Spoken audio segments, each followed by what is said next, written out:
Hi, my name is Maria Yacebrew, and we're approaching the time of the bat in our cosmology, that of the Apache.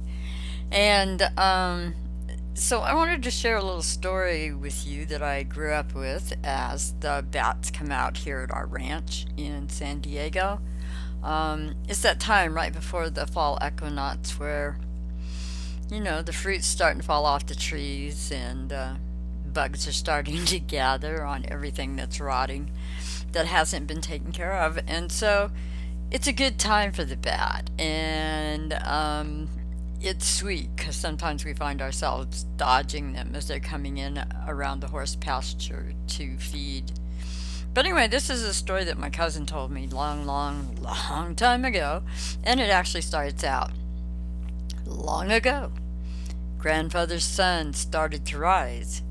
He came so close to his daughter, the earth, watching his grandchildren and smiling, that he got caught up in the tops of the trees.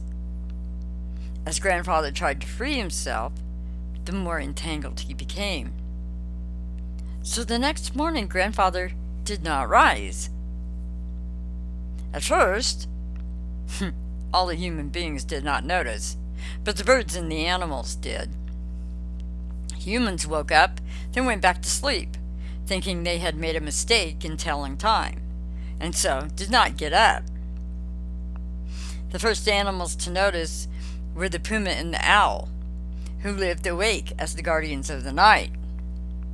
After a while, everyone knew something was not quite right.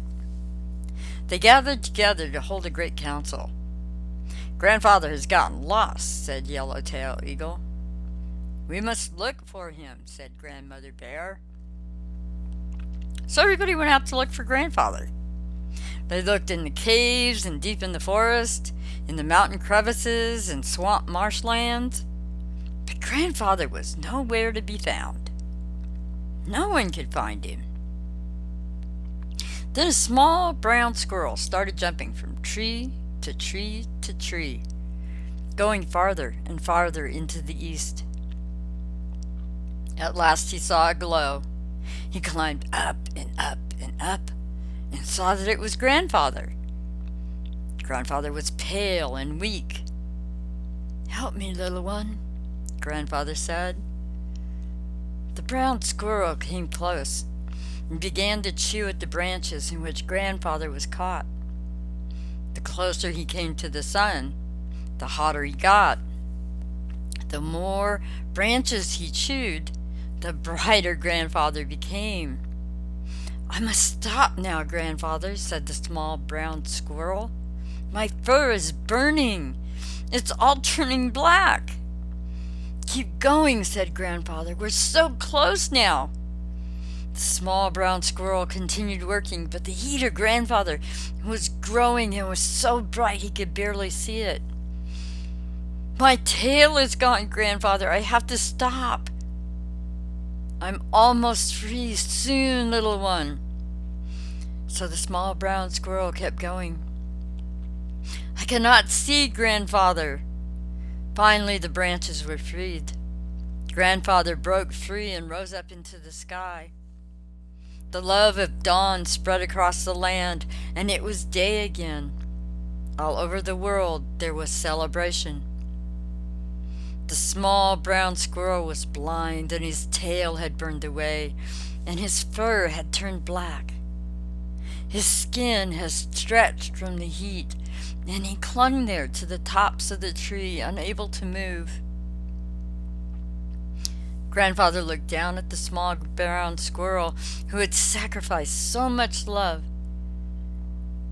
so that he could live. "Little one," grandfather told him, "you have helped me. Now I'm giving you something you have always wanted. I have heard your many prayers asking to be given the ability to fly. From now on you will be an even better flyer than the wingeds. Because you have lost your sight with my brightness, you will see in the dark, and your hearing will become your true ability to see clearly. From now on you will sleep as I rise, and roam the world as guardian, while my beloved moon hangs high, bringing dreams to all. Then the small brown squirrel dropped from the branch, spread its leathery wings, and began to fly. He held his sacred task with joy and love in his heart for the grandfather who had allowed his own love to shine. And so it was, the rebirth to bat began. Oh, my hope is that you have found a little piece of solace within your own soul at my telling of the story of Bat.